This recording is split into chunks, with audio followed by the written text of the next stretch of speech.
cuando me gradué, tuve la oportunidad de tener una beca de CONICET y arranqué trabajando en temas que tenían que ver con hidrología. Y hice una tesis final de grado en un tema ambiental. Todavía no se abordaba, todavía aún hoy no se aborda la cuestión ambiental formalmente en la carrera de Ingeniería Civil. Entonces yo hice una evaluación de impacto ambiental de obras civiles. Me surgió la oportunidad de irme a Inglaterra a hacer un doctorado en dinámica de fluidos computacional. Y bueno, me enfrenté a algo que uno no sabe qué es cuando se va a trabajar afuera o a estudiar afuera. Y bueno, empecé a hacer un doctorado en Inglaterra. Y tuve mucha suerte porque el director de mi tesis doctoral, con quien todavía trabajo, que es Henry Power, es un tipo muy generoso, que sabe mucho, que está a un nivel muy alto en el tema que él trabaja. Y bueno, no solamente me dio la posibilidad de hacer un hermoso doctorado en cuanto a tema, sino que aparte todavía sigo trabajando con Henry.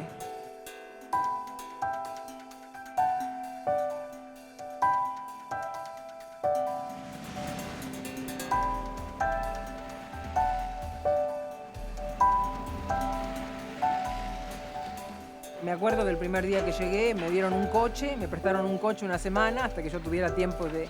Por el sitio donde nosotros vivíamos había que comprarse un coche para poder moverse.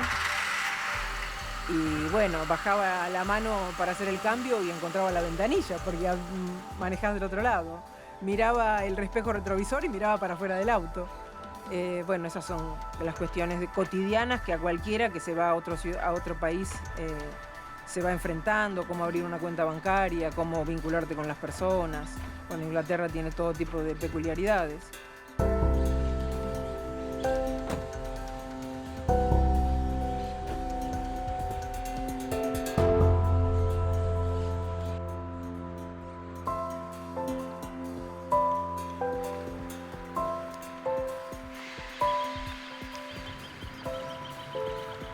Retorné en 2007, pero yo más o menos desde 2004 tenía bastante claro que quería volver. El tema es cómo volvés a insertarte en una universidad donde el tema en el que vos estás trabajando no existe. Entonces, lo que fui haciendo es que más o menos, creo que desde 2004, empecé a venir 2 veces por año a la Argentina y empecé a contactarme con gente que o bien había trabajado antes o con gente nueva.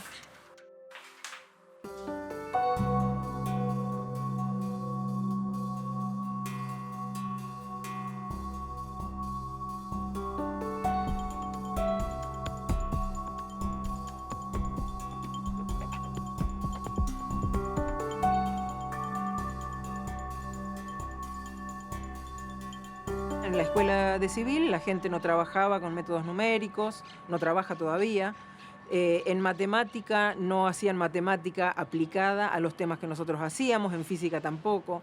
Tal vez ese es el escollo más grande que tiene abordar los temas que nosotros estudiamos. Entonces, un ingeniero civil ya no hace cálculos estructurales, un matemático ya no trabaja con problemas analíticos, un físico trabajaría con problemas físicos que no son tan complejos como los que estudian en el grado.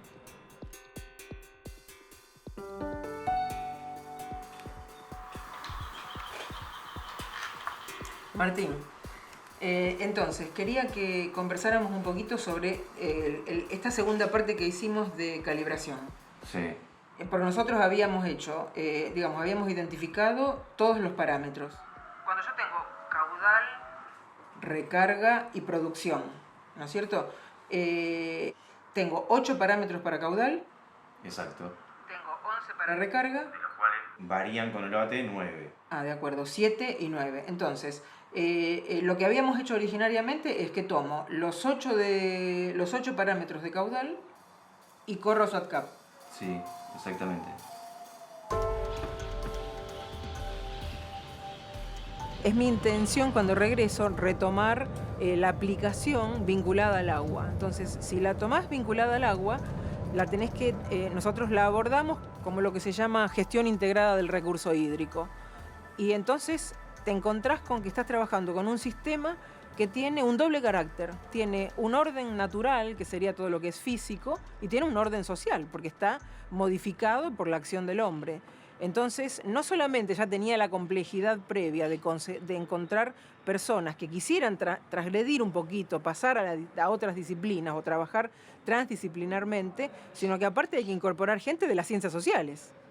Yo me acuerdo que cuando acá le fui a proponer en ese momento a la directora de la Escuela de Ingeniería Civil que quería repatriar a un sociólogo y que estuviera radicado en Ingeniería Civil, me dijo, y no va a poder ser en Ingeniería Civil. ¿Qué hacemos con él, un sociólogo en civil?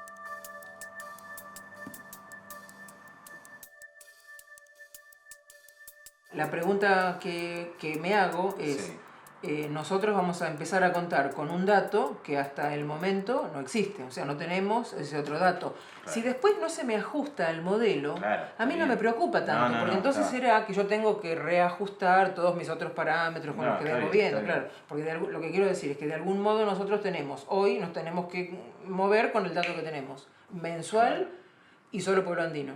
La ventaja que nosotros vamos a tener es que una vez que tengamos los caudales horarios prácticamente y por ende diarios en Ruta 15, nuestras muestras de calidad nos van a servir mucho más. No, claro. Yo la conocí a Margarita cuando ella, en sus primeros viajes, casi ya para instalarse de nuevo en Argentina, que venía de su estancia en Inglaterra, fue más o menos 2007, 2008. En ese momento yo la conozco y empezamos a trabajar más o menos a esa misma altura.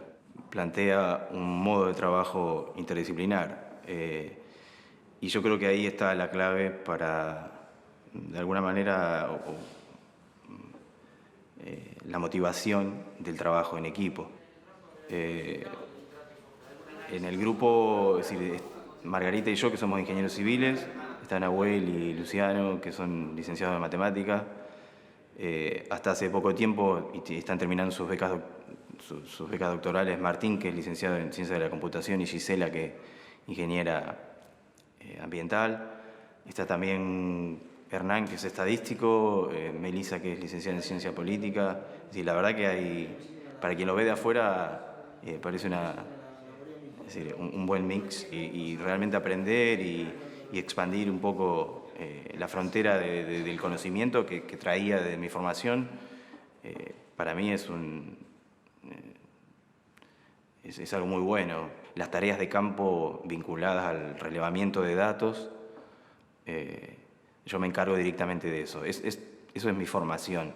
Pero después, en gabinete, soy el encargado de alguna manera de trabajar con un modelo numérico de simulación a nivel de Cuenca, que de alguna manera todos esos insumos o todos esos datos que nosotros generamos o que recolectamos o que recabamos de campo se utilizan para la modelación numérica.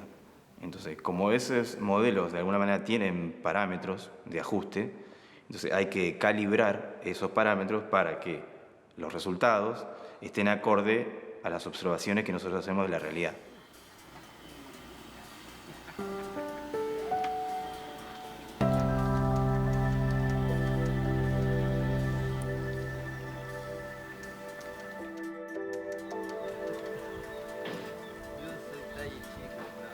El instrumental que estamos instalando acá es una estación limnimétrica marca ICSA.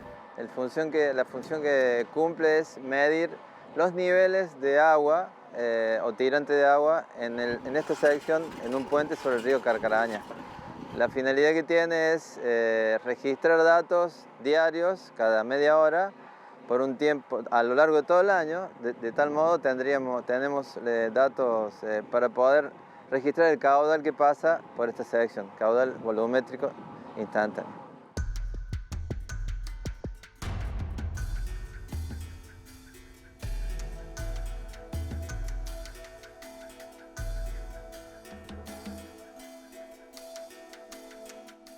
Los resultados que tenemos de nuestras simulaciones son promedios mensuales de lo que sucede.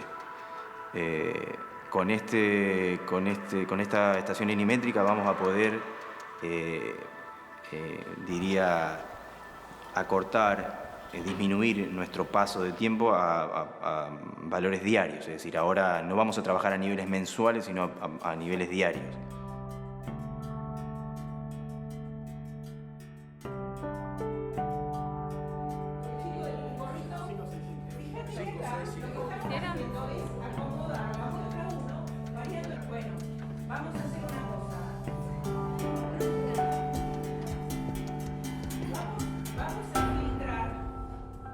Comencé a trabajar con Margarita Portapira y con el proyecto Desafío a comienzos del año 2013. Nuestra primera aproximación a la escuela es a partir de un instrumento que es un cuestionario. El cuestionario consiste en 13 preguntas y todas están relacionadas con la temática de ambiente y la temática de servicio de agua y saneamiento. Y después les explicamos a los chicos cómo replicar esos cuestionarios en su propia comunidad, en los barrios en los que viven. Otro de los trabajos que realizamos es análisis de noticias de la prensa local. Eso nos permite ir construyendo un mapa de los actores más importantes o más relevantes en el proceso social de producción de agua y de las problemáticas más importantes que están teniendo lugar.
Margarita en su momento hace una propuesta muy interesante para la gente que venimos de una formación exacta, ¿sí? De las ciencias más duras, ¿sí? Conocidas, como las matemáticas, donde plantea una problemática de carácter medioambiental.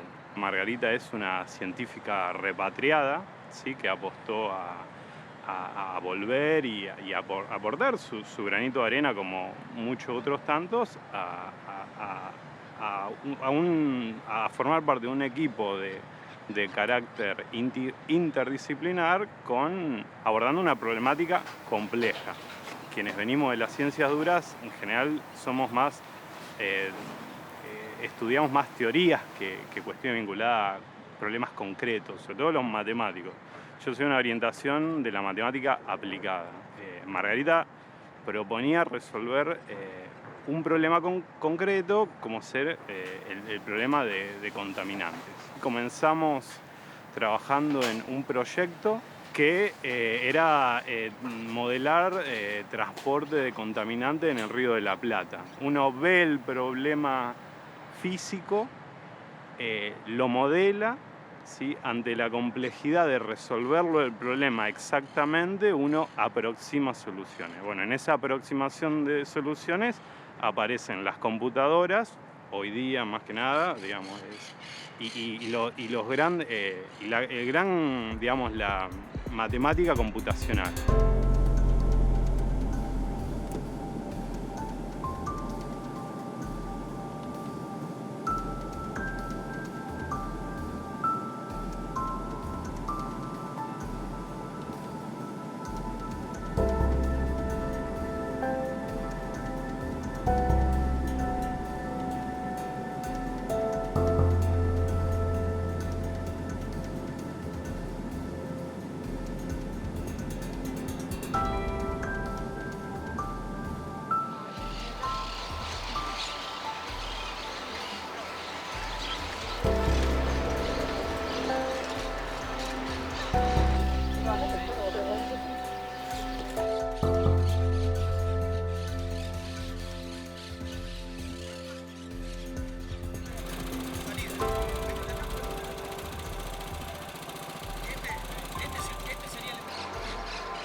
Cuando nosotros empezamos a hacer recorridos de la cuenca para tomar datos, advertimos que las distancias que tenemos que recorrer son largas. Y no siempre tenemos el tiempo, no siempre tenemos la movilidad, no siempre tenemos el financiamiento, el recurso humano, el tecnológico. Si nosotros queremos de algún modo trabajar con poblamientos, con localidades que vayan comprendiendo la problemática en la que están inmersos, ¿por qué no hacerlo a través de la escuela? El concepto de cuenca, de algún modo, hace participar a la localidad como una parte de un todo. Es decir, que lo que yo hago sobre esta porción en la que estoy localizado es algo que me afecta lo que hace el que está aguas arriba y yo afecto al que está aguas abajo. Una vez que definimos esa subcuenca, que es el territorio donde está localizada la escuela, es empezar a entender cuáles son las actividades del hombre que van afectando el recurso natural, en este caso agua y suelo. A nosotros nos interesa desarrollar un proceso de investigación conjunto junto con ellos. La problemática esa se va desarrollando en función de lo que vamos conociendo en cada sitio, ¿no? No es igual en cada localidad. Entre otras cosas, a nosotros nos interesaba cubrir con las localidades en las que trabajamos todas las formas de provisión de agua que conviven en la provincia de Santa Fe. Cañada de Gómez es una localidad que es la única del interior de la cuenca que está servida por la empresa provincial de aguas, que es ASA. Y el agua, la fuente de aguas es subterránea. Después trabajamos con Coronda, que tiene cooperativa y es superficial, toma agua del río Coronda. Después trabajamos con Carcarañá, la ciudad de Carcarañá, 2 escuelas en la ciudad de Carcarañá, porque tiene cooperativa como Coronda, pero en lugar de ser provista de agua superficial, es provista de agua subterránea. Y luego trabajamos con 2 localidades muy pequeñas, que se llaman La Chispa y San Francisco, que son localidades hacia el sur de la cuenca, hacia el lado de Venado, si tenemos que orientarnos territorialmente, y son localidades que no tienen sistemas de provisión de agua.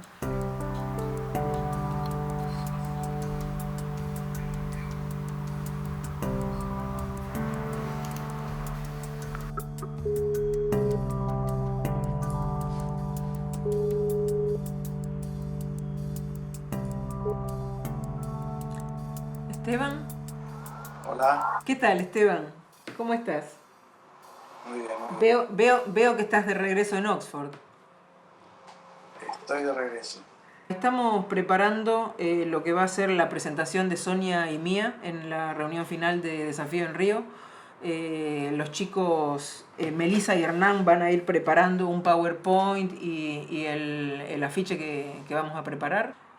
Sí, me lo mandan y lo comentamos. Sí, la idea es que los afiches permitan que haya más comunicación con la gente, porque va a haber 20 minutos para cada uno que hable, y eso hace que en realidad uno está poco tiempo en interacción, ¿no? Después de casi 3 años de trabajo se presenta el resultado en 20 minutos, ¿no? En cambio, el póster puede dar la oportunidad de que la gente se pare a mirar, que haga preguntas. Es otra adición, ¿no? Es la idea. Seguro. ¿Y sabés qué otra cosa quería preguntarte o que comentemos? Sobre las reuniones en las que vos estás pensando post-desafío. Viste que están ya pensadas una en Recife, creo que una en Cali, ¿verdad? La de Cali no está confirmada. Hay una en Recife y hay una en Brasilia. La de Río es la oficial, la final oficial, con conferencia internacional. Claro.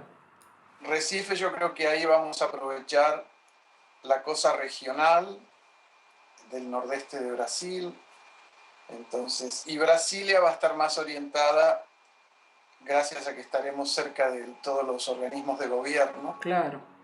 Cuestiones de políticas públicas, tratar de interaccionar con gente de gobierno trabajando en estas áreas y con gente de las embajadas también. La semana que viene, cuando vayamos avanzando sobre lo que vamos a llevar a la reunión de Río, casi seguro te escribo un email porque querría conversar algunas cositas de ir poniendo a punto cómo vamos a hacer la presentación de la mesa redonda que nos toca. Bueno, perfecto. Esteban, bueno, muy amable por el rato. No, para nada. Después les mando las cosas. Bueno, cómo no. Espero, Y- espero tu email para hablar la semana que viene. Perfecto, perfecto. Yo me comunico y que tengas buen viaje entonces, si no hablamos antes. Bueno, muchas gracias y saludos a todos por ahí. Gracias, gracias. Un abrazo, ¿eh?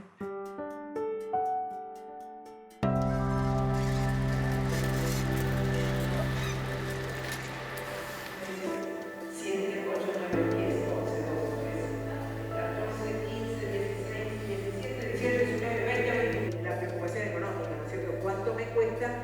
Es un servicio público, pero que tiene una parte de... En Corona se destacan clubes de fútbol.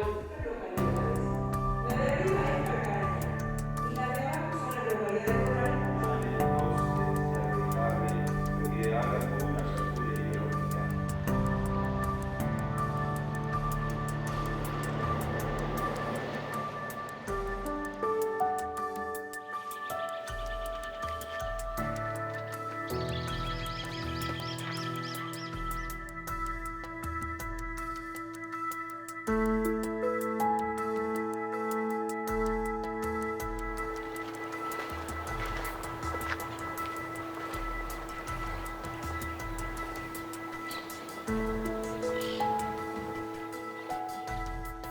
Particularmente, ahora estoy trabajando con 2 estudiantes que codirigimos con Margarita, que están realizando un equipo con un cuadricópter para tomar muestras de suelo y de agua.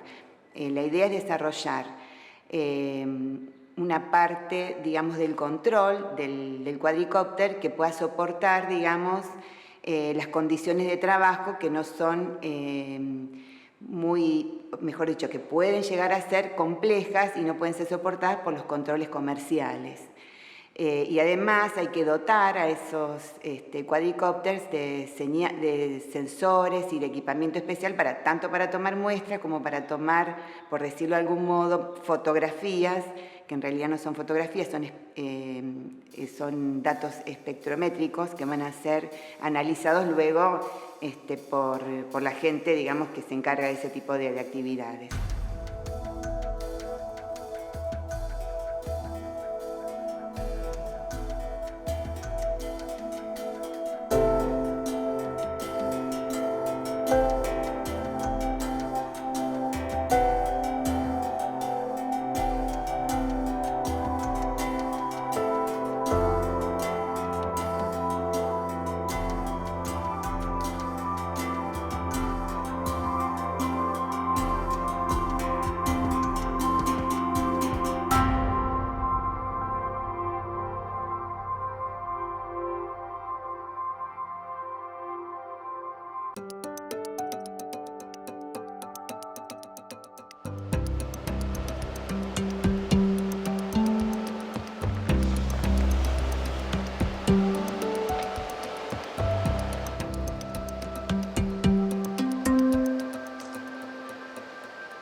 Comenzamos haciendo lo que es digitalización de suelo, conociendo qué tipos de suelo hay en el área. El área de estudio es la cuenca del arroyo Carcarañá.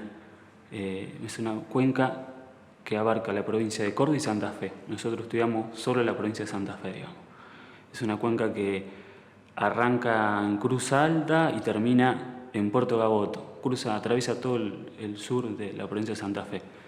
Entonces, primero comenzamos conociendo los tipos de suelos que hay a través de las cartas del INTA, de las cartas de suelo del INTA. Ese trabajo nos llevó casi un año. Paralelamente comenzamos a estudiar otras cosas, como, bueno, digamos, el interés propio, a partir de fotos satelitales, de ver el recorrido del curso, de qué tipo de curso es y demás.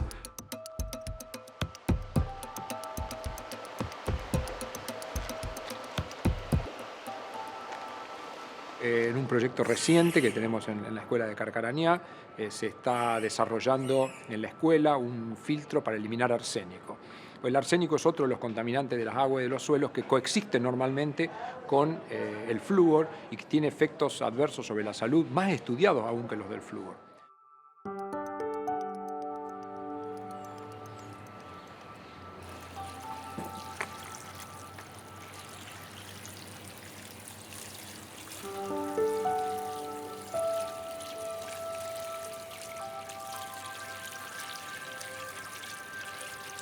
Este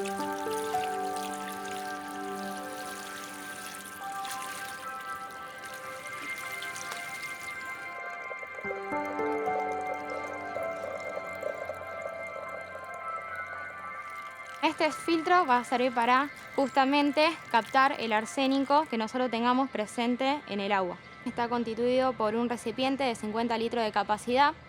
La parte de arriba está constituido por ladrillos que van a actuar como filtro de residuos en el caso de que nosotros tomemos agua que contenga residuos.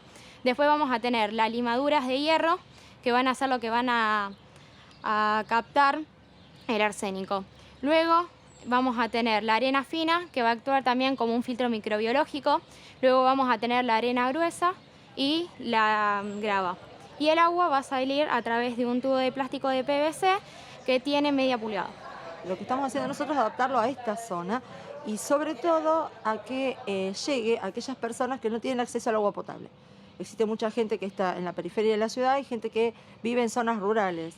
Entonces lo interesante es adaptar este filtro para que esa gente tenga acceso a un agua libre de arsénico. Tenemos previsto seguir remodelando el filtro, pero para poder filtrar totalmente, tanto disminuir los niveles de arsénico presentes en el agua, para también disminuir lo que son elementos microbiológicos.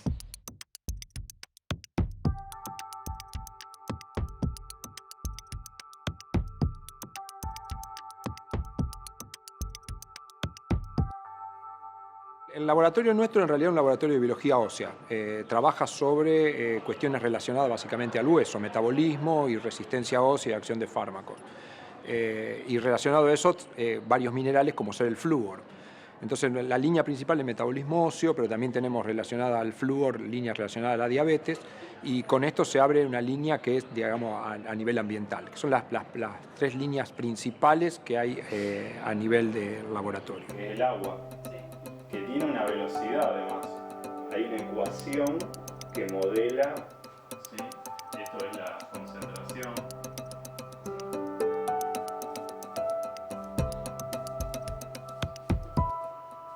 Nosotros trabajamos con cierto tipo de ecuaciones de transporte para modelar el transporte de contaminantes. Y bueno, mi visión un poco más del punto de vista matemático es desarrollar algunos métodos nuevos, métodos un poco novedosos para resolver este tipo de problemas, para resolver de forma aproximada. Mi trabajo en esto consiste en generar nuevos algoritmos, nuevos métodos para la resolución de este tipo de problemas.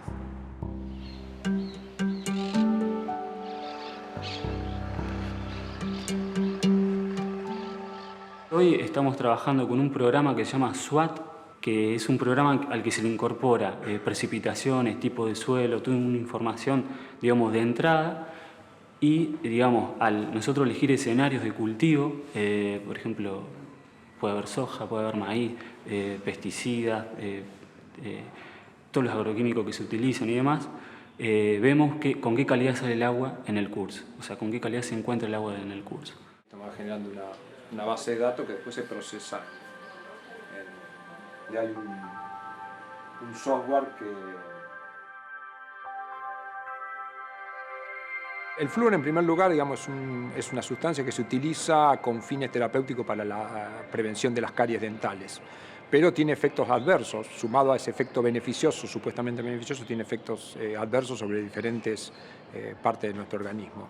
Y el flúor se encuentra en el ambiente, en el agua, en algunos sitios en alta concentración, como por ejemplo en la zona sur de la provincia de Santa Fe, que abarca parte de la cuenca del Carcarañá. Pero acá aparecen efectos, digamos, que no son visibles a simple vista y son detectables a nivel de laboratorio, como son, por ejemplo, resistencia a la insulina, que es un tipo de diabetes que se produce y que altera el metabolismo de la glucosa, digamos, del azúcar en la sangre. Algunos fertilizantes, especialmente aquellos que contienen fosfato, en su proceso de producción quedan con flúor, y cuando uno adiciona este tipo de fertilizantes a la tierra, estaría incorporando flúor.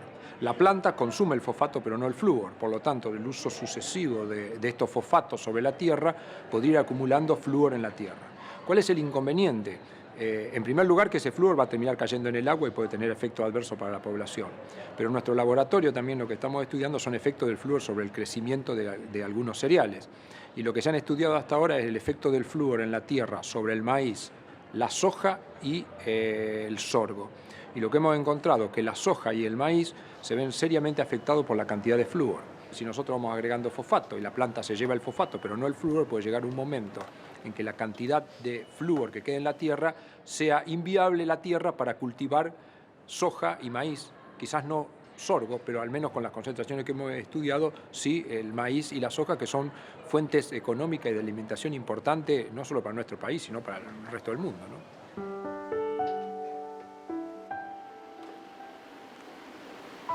Por intermedio del Instituto CIFACIS, pude capacitarme en sistema de información geográfica y lo que hacemos es todo tipo de análisis estadístico, lo intentamos llevar a mapas digitales. Nosotros hacemos salidas de campo, vamos a las localidades de estudio, que en el proyecto Desafío son 5 localidades acá en la provincia de Santa Fe.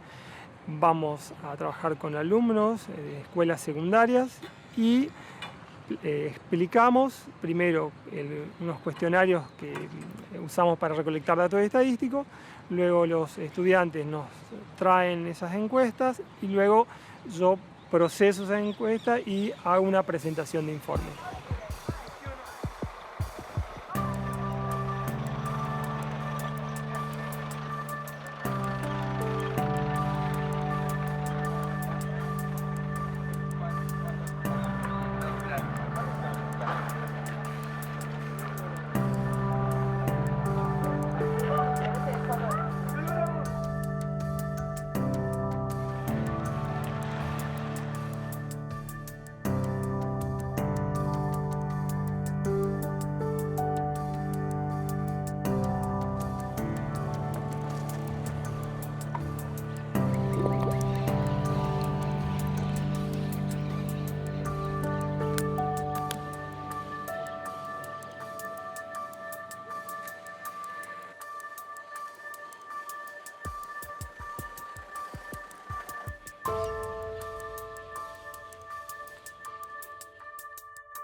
Bueno, los chicos hicieron muestras en distintos lugares del distrito, en un arroyo que está contiguo al basural, en el río Coronda, metros antes de la toma de agua, donde la cooperativa toma el agua para potabilizarla, en la salida de las cloacas de la cárcel, y esa fue el agua que analizamos, y además de analizar el agua potable.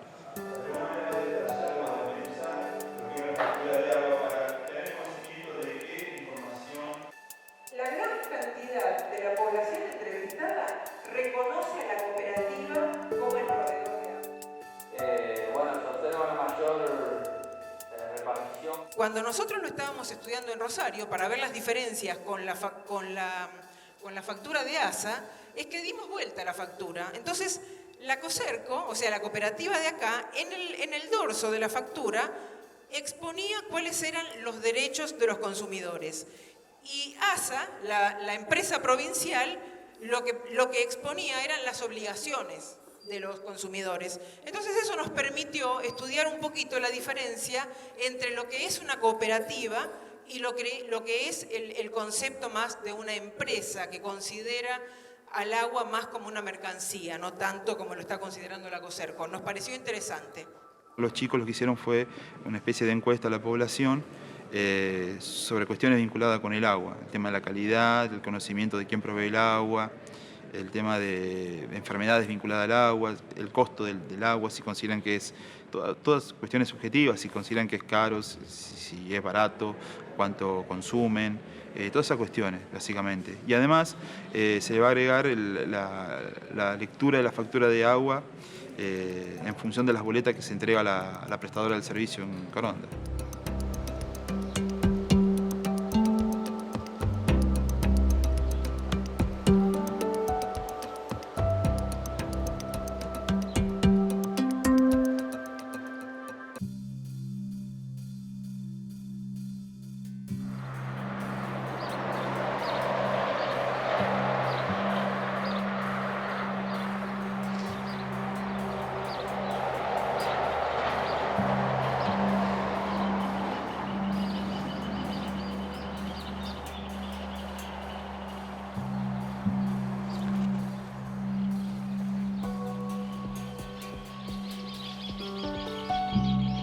Y cuando Margarita proponía que las escuelas podían ser un elemento importante para esa recolección, nos costaba en general al grupo dimensionar eso, ¿no? Y realmente en el avance hemos visto que ha sido muy enriquecedor porque el trabajo con los chicos ha sido maravilloso y ya estamos viendo algunos productos que son enriquecedores realmente a todo nivel. Apunta a otro tipo de conocimiento más complejo, pero también más inclusivo, más participativo y por supuesto con más contenido social, que es lo que nos apasiona, creo que a todos los que estamos trabajando con ella, ¿no?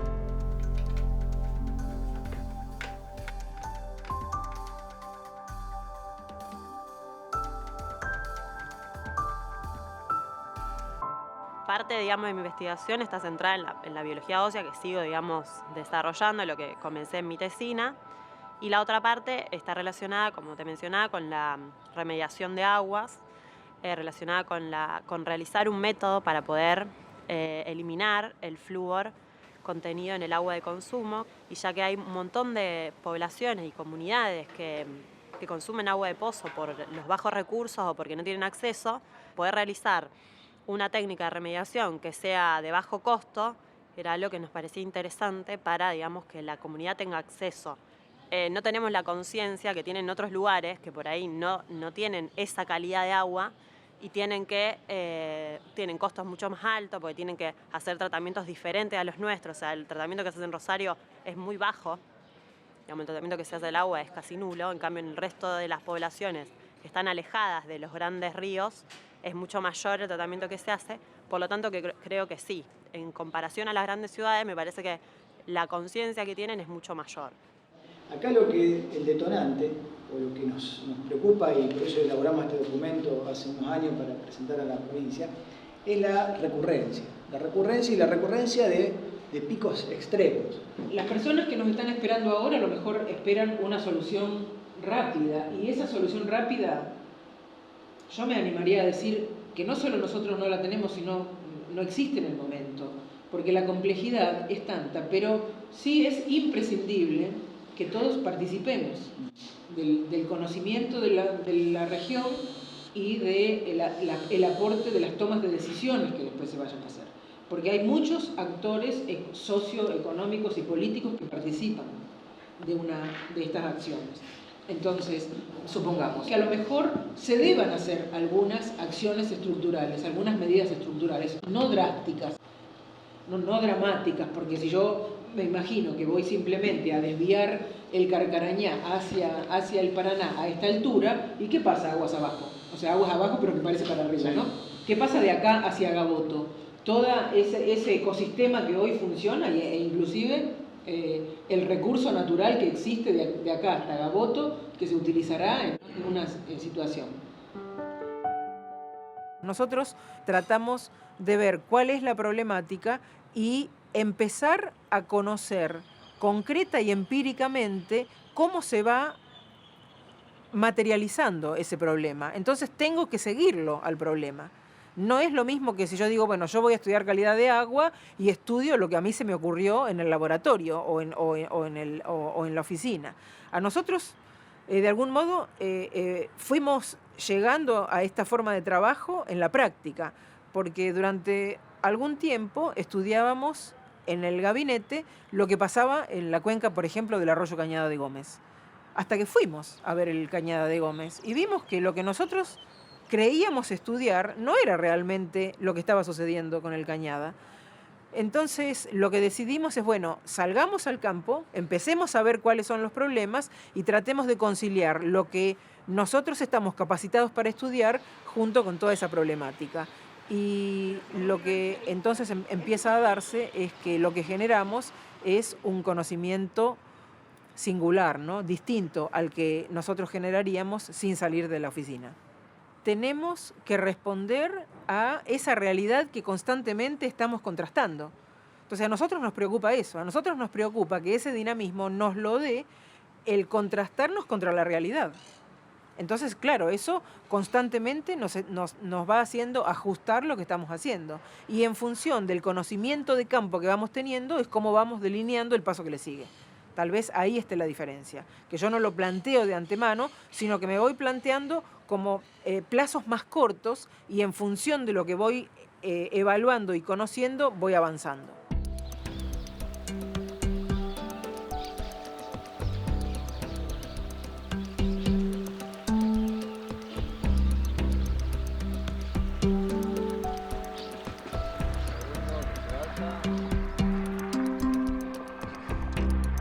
Entonces tenemos todo el día 9, fíjate, ¿no? ¿Ves? El 9 está la crecida. Sí, todo el 9, desde a las 4 de la mañana, 167. A la noche ya estaba en 4 metros. Sí. Ya veo el doble, ya veo. Sí. El 10 ya supera los 5 metros. El último del... 9 son 4 metros 50. 4 y medio. Sí, todo sigue subiendo, sí, fíjate. sigue subiendo, sube el 10, sube todo el 10 sí. Y ahí ya un poquito para, ¿no? Empieza a llegar el 9, la crecida acá. Sí. Y el 10 seguramente es el pico. El 10, espérame que me pasé al 11. No, el 11 sigue... O el 11 del pico, 583, 590... No, está bien. Es el 10 el pico. Por eso, crece el 9, el 10 el pico y el 11 ya empieza a bajar. El 11 empieza a bajar. Y 3 días duró 9, 10, 11. el evento. Si uno compara este momento actual con lo que era 20 años atrás, yo llevo 30 años haciendo investigación, la inversión que hubo este último tiempo es muchísimo más grande. Y los recursos que hubo, tanto a nivel nacional como a nivel provincial, que nunca habían existido, en este momento existen. Yo creo que la potencialidad es enorme. Este último diseño, diría, es decir, la verdad que la inversión que se ha hecho en ciencia y tecnología no se tiene registro en la historia argentina. Creo que bueno, que el siguiente desafío es ver cómo toda esta masa crítica que se está forjando, todo este conocimiento, todo este saber hacer, lo vamos volcando cada vez más para mejorar la vida de los ciudadanos de nuestro país. Creo que esa es la misión de toda persona que está en ciencia, por lo menos cuando ingresa, digamos, ¿no?